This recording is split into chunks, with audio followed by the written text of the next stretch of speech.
En este episodio trataremos el reglamento 509/2001 sobre el manejo de desechos sólidos hospitalarios peligrosos.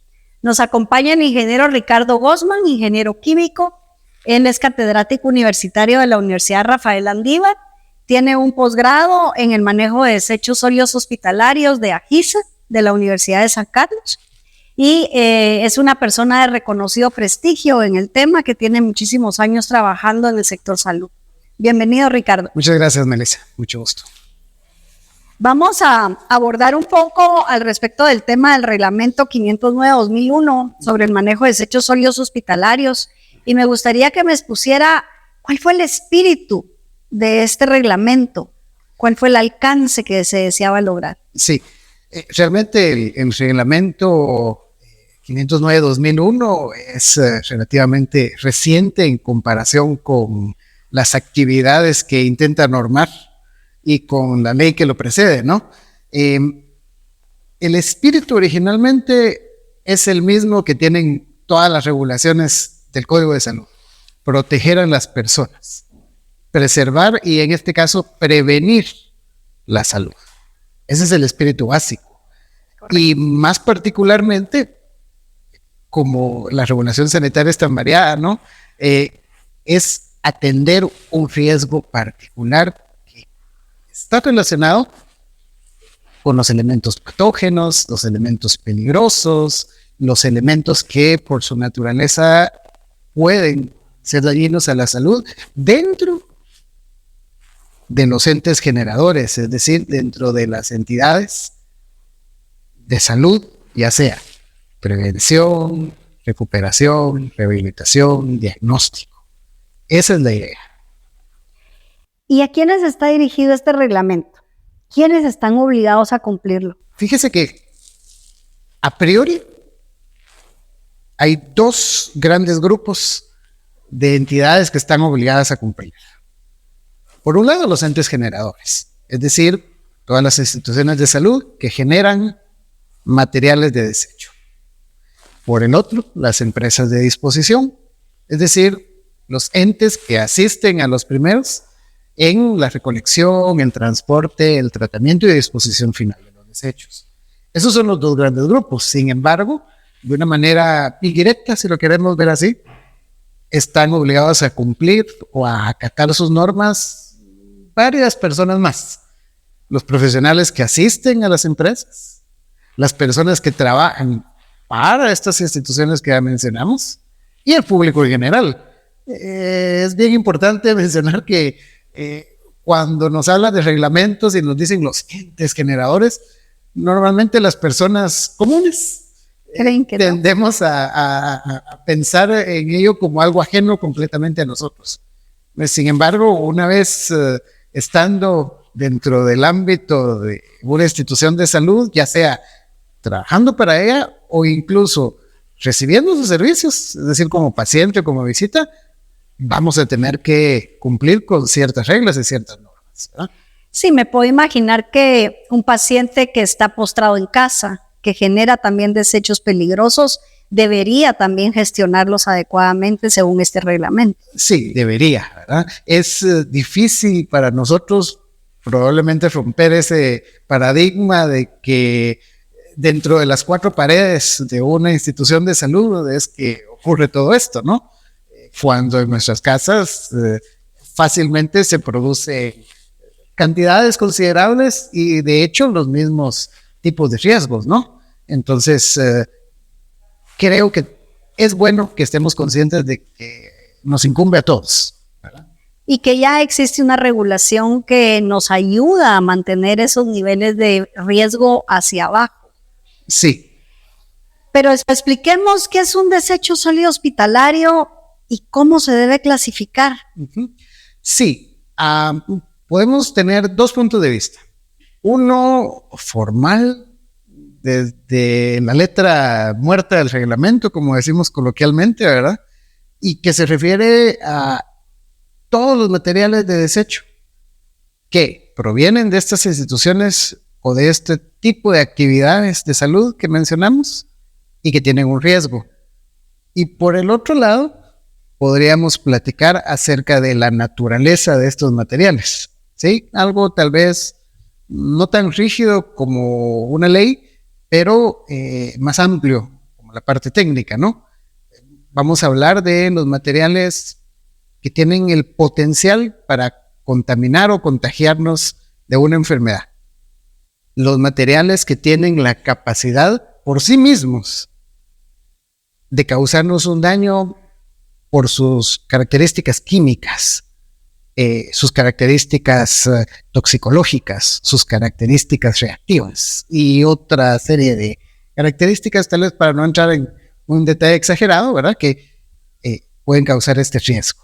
Y pues también existen algunos materiales un poquito más particulares como los radioactivos, ¿no?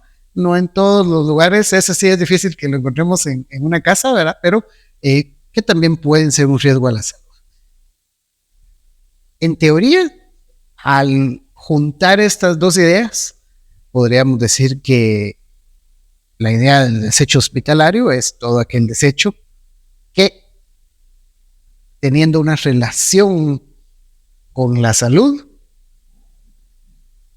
posee un riesgo que es contradictorio a nuestra idea original de recuperar la salud, ¿no?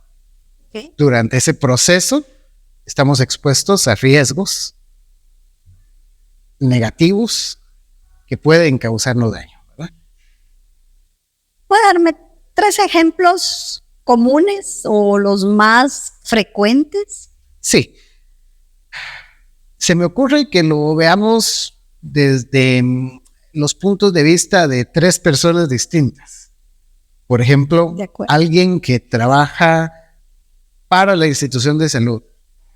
Yo soy un médico o una persona de enfermería, estoy atendiendo a un paciente y resulta que existen desechos punzocortantes que provienen, por ejemplo, de la aplicación de una vacuna a un paciente y esa aguja es un riesgo para mí. Si el paciente está infectado, yo apliqué la vacuna y luego me fui yo, ¿no? Estoy en riesgo de contraer una enfermedad de la que el paciente porta, ¿no? Esta es una posibilidad. Este es un desecho que se cataloga como punzocortante y que está dentro de una categoría más grande que se llama bioinfeccioso, ¿no? Ahí la palabra clave es la infección, ¿sí? Un riesgo de contraer una infección. Existen desechos especiales.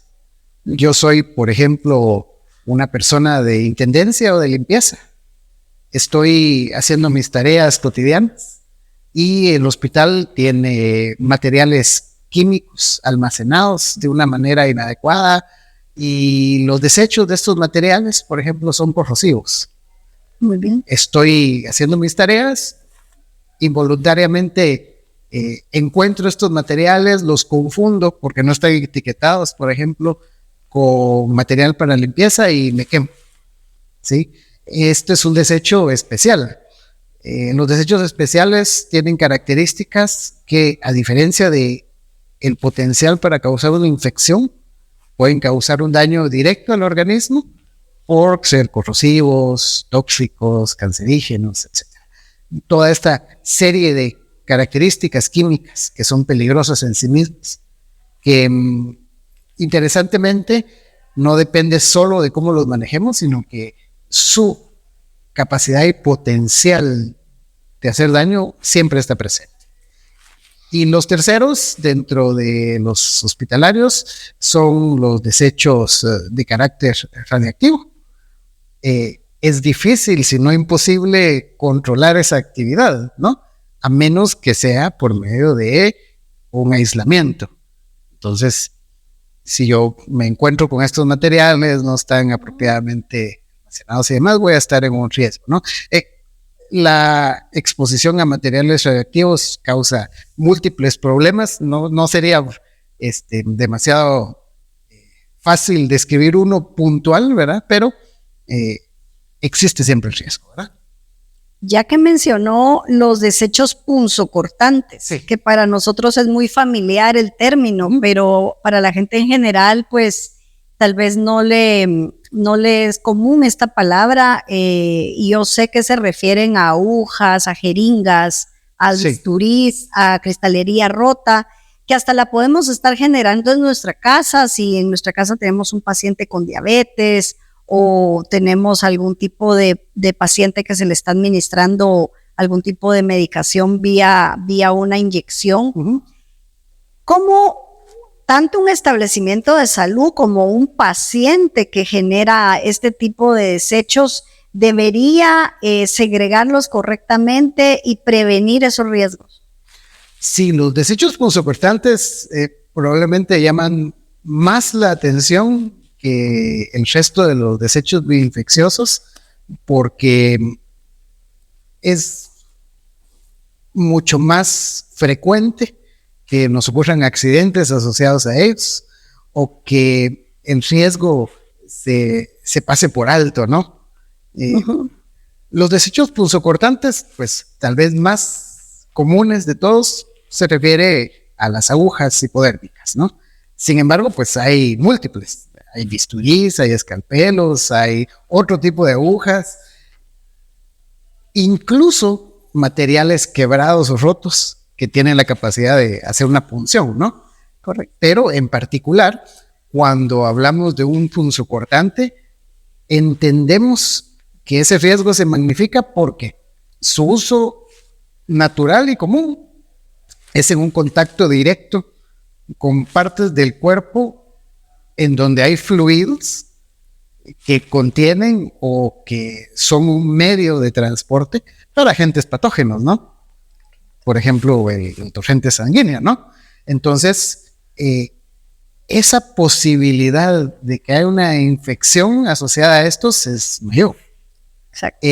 Siendo así, nos interesa muchísimo que la gente pueda despertar, digámoslo de esta manera, y tomar conciencia de que es importante segregarlos correctamente.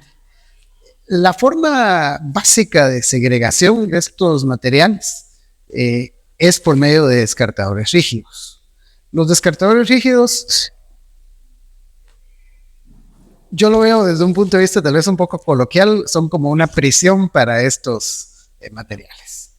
El problema de la segregación de otros desechos es que normalmente lo hacemos en bolsas, ¿no?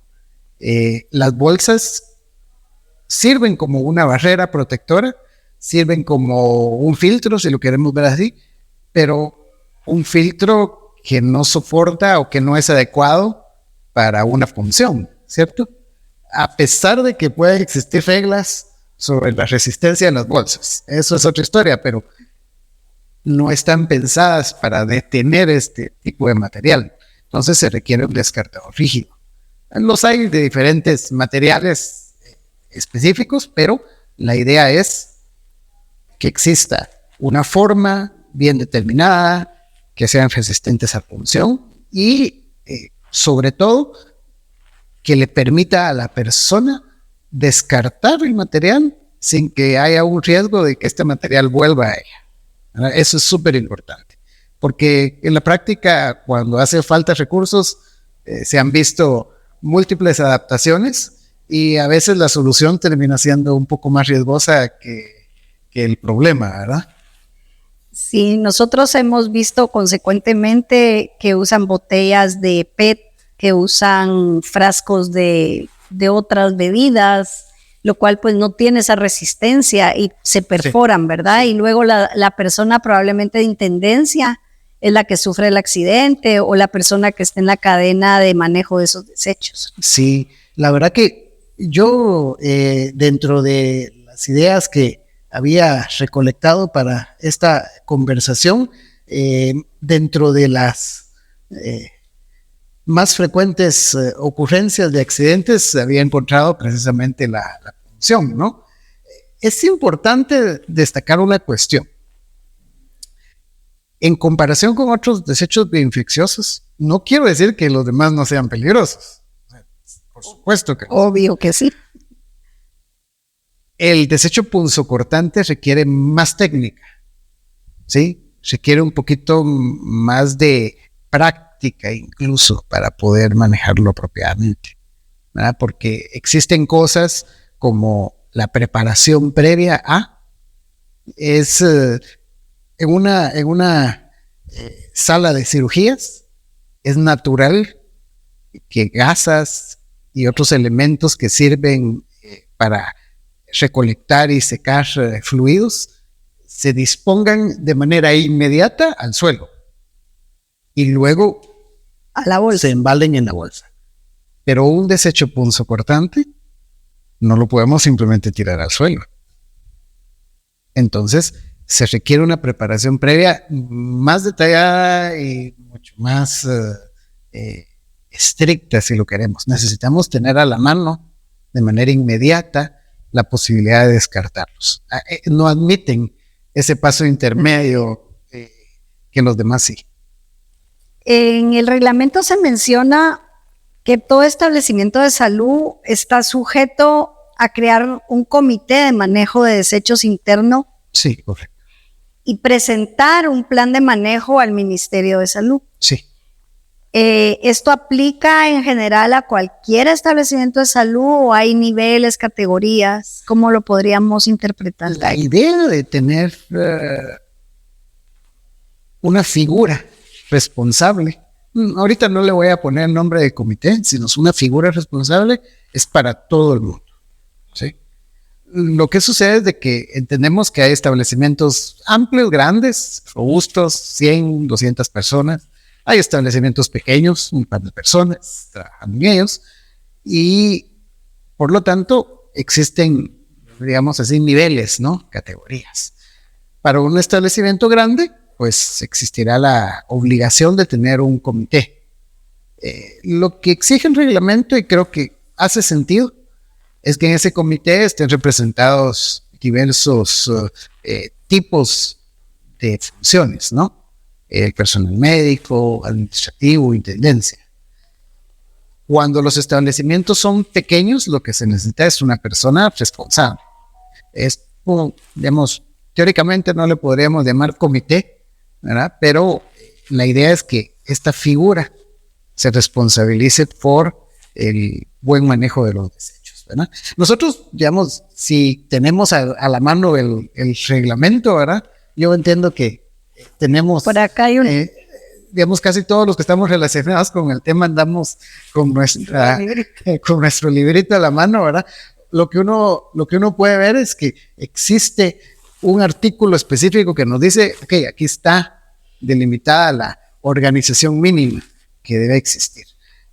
Hay una, no le quiero llamar excepción, sino una modificación pequeña de la regla, que es en el caso de los hospitales públicos. Nosotros sabemos que los hospitales públicos son diferentes a los hospitales privados, sobre todo en términos de los procesos administrativos que se siguen, ¿no? Entonces, para los hospitales públicos se requiere una organización que es un comité, pero más específica, ¿no? Que atiende a estas particularidades. Correcto. ¿Y cuál es la importancia de tener el respaldo de una empresa de disposición final?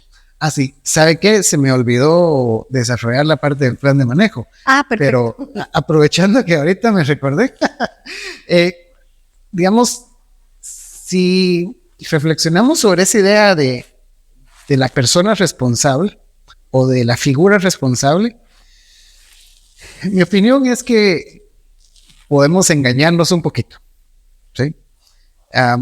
En toda organización hay alguien que representa esa idea de responsabilidad o de dirección, ¿no? No obstante, de totalidad de la organización la que tiene esta responsabilidad distribuida, ¿no? El plan de manejo es básicamente un plan estratégico que le permite a las instituciones, ya sea las que brindan salud, las empresas que prestan servicios de recolección, transporte, tratamiento, disposición, o incluso para los que prestan servicios complementarios, para expresar todas sus capacidades, limitaciones, actividades y programaciones que requieren para manejar adecuadamente los desechos, tanto en el sentido de cumplir con las reglas, como en el sentido de tener a disposición en cantidad, calidad, tiempo, forma y lugar los materiales, accesorios y personal necesarios. Es un plan estratégico. ¿Cómo voy a cumplir con el reglamento? Y en el cumplimiento del reglamento, manejar o administrar el riesgo inherente a los desechos, ¿verdad? Intentando conectarlo con la otra pregunta, cuando pensamos en toda esta idea del plan estratégico, nos podemos sentir abrumados. Yo pienso que es natural y es normal. De hecho, me parecería raro que alguien diga, ay, me siento como cómodo intentando poner todas las piezas juntas. Sí, hay planificadores que lo hacen, pero en función de la complejidad que tiene este tema, puede resultar difícil, ¿no? Entonces, ¿qué pasa? Algunas de esas responsabilidades en la práctica van a ser imposibles de cumplir sin la ayuda de una asistencia profesional. Entonces, el propio reglamento lo reconoce al decir que los entes generadores pueden contratar los servicios de una empresa de disposición. El nombre, ya sabe usted, es un poco engañoso. Sí. El nombre teórico en el reglamento es empresa de disposición. Realmente hay muchas otras funciones que se hacen. Y yo diría que la cuestión principal de contar con el respaldo de una es precisamente poder cumplir con toda esta planificación estratégica sin tener que depender solamente de nuestras propias capacidades.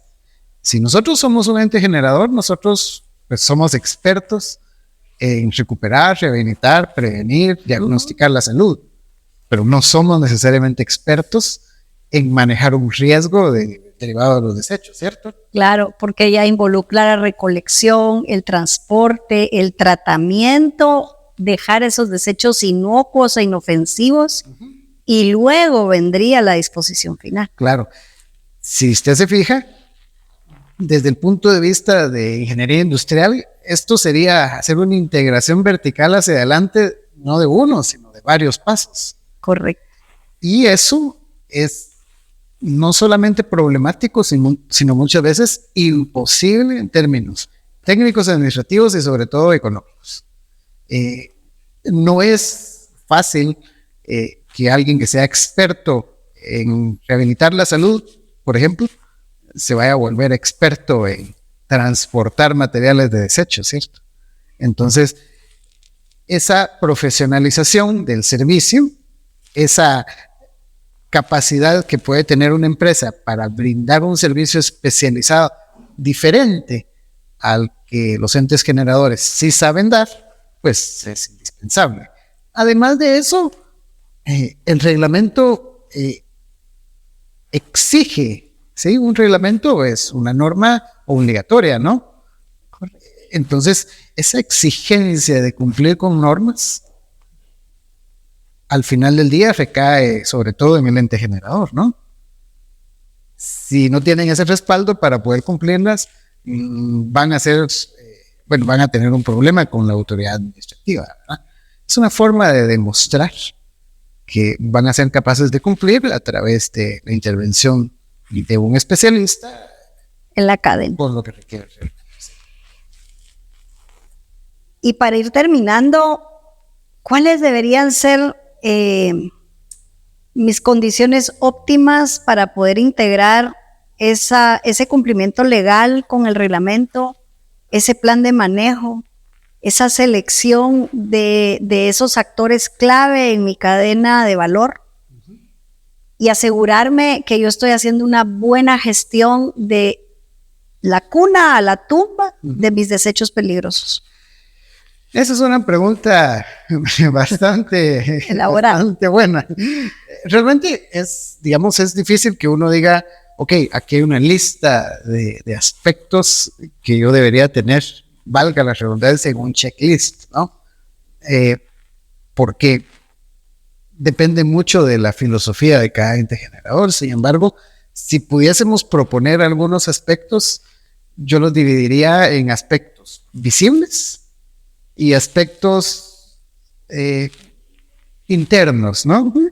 Son cosas que a nuestro requerimiento, si estamos desde el punto de vista de los entes generadores, nos pueden compartir, pero que por default o por defecto no lo vemos. Confiamos en que ocurren, ¿no? Los aspectos básicos visibles son, por supuesto, ahí no hay de otra. Bueno, que nos presenten las autorizaciones del caso. Eso es lo primero. El reglamento establece una serie de requerimientos que están diseñados de forma que una autoridad sanitaria, no el cliente, verifique. Yo como ente generador, como cliente, no voy a ir a las oficinas o a la planta de mi empresa de disposición a medir el terreno o a sacar cuentas si me parece que tiene el tamaño o la forma apropiada. Eso es una tarea de la autoridad sanitaria, ¿no? Entonces, lo primero son las autorizaciones. Cuando menos, la autorización ambiental y la autorización sanitaria. Es decir, la licencia ambiental y la licencia de operación. No me quiero poner demasiado técnico. La licencia de operación que da el Ministerio de Salud va ligada a un plan de disposición, ¿sí? Una aprobación de un plan de disposición. Como sabemos que no hay una sin la otra, entonces vamos a simplificarlo en licencia de operación. Cuando a mí me muestran que existe una licencia ambiental o una licencia de operación, tengo al menos lo primero, la primera parte, ¿no? Sé que hay una autoridad que da fe que en términos ambientales y sanitarios la empresa cumple con requisitos, ¿sí? Luego ya vienen las cosas que a medida que yo voy descubriendo y entendiendo el alcance de los servicios, pues puedo ir ya sea observando o requiriendo que me den pruebas de esto, ¿sí? Las cuestiones básicas que yo debería exigir pueden ser en cuanto a la recolección, que exista siempre un intercambio de información en la forma de las guías de transporte, idóneamente electrónicas. Es una manera mucho más fácil y fidedigna de tener a mano pues, los datos de lo que se está entregando y negociando, ¿no? En segundo lugar, observar, tomar nota de las cosas más básicas que el reglamento exige sobre equipos de protección personal que deben portar las personas de la empresa de disposición, algunos aspectos básicos sobre el transporte, ¿verdad? Algunos aspectos básicos sobre el tipo de servicio, sobre todo si se cumplen con horarios y frecuencias de recolección. Mi opinión personal es de que la empresa o la persona que cumple con sus horarios es de confiar. Entonces, por ejemplo, si me dicen, bueno, voy a llegar una vez a la semana y llegan una vez al mes o una vez al semestre, estoy exagerando, ¿verdad? Que se entiende que no es apropiado, ¿verdad? Y luego, pues ya vienen lo que yo llamaría lo más profundo de los aspectos que deberían cumplir y que, en mi opinión particular, creo que cualquier ente generador pues puede solicitar. Y es más, a las empresas de disposición les convendría de alguna manera darlo a conocer, que es, ok, ¿sabe qué? A mí me gustaría entender un poco más qué hace usted con los materiales, ¿sí? ¿Cómo los trata? Entender el por qué se hace un tratamiento X, Y o Z. Entiendo que no todos los entes generadores pueden tener el tiempo o esa curiosidad de verlos, pero mi recomendación es que sí, que lo pregunten, que pidan que se los muestre y que entonces entiendan el grado de complejidad y el grado de importancia que tiene que la empresa que les brinda el servicio pues haga las cosas bien, ¿verdad? Pues muchas gracias, Ricardo. La verdad que muy interesante conversar con usted y poder abordar este tema tan importante para la salud de todos los guatemaltecos. Cerramos este podcast con un gran compromiso de seguir conversando sobre todos esos temas. Vamos a ampliar en los futuros episodios sobre los tipos de desecho, sobre los riesgos a la salud.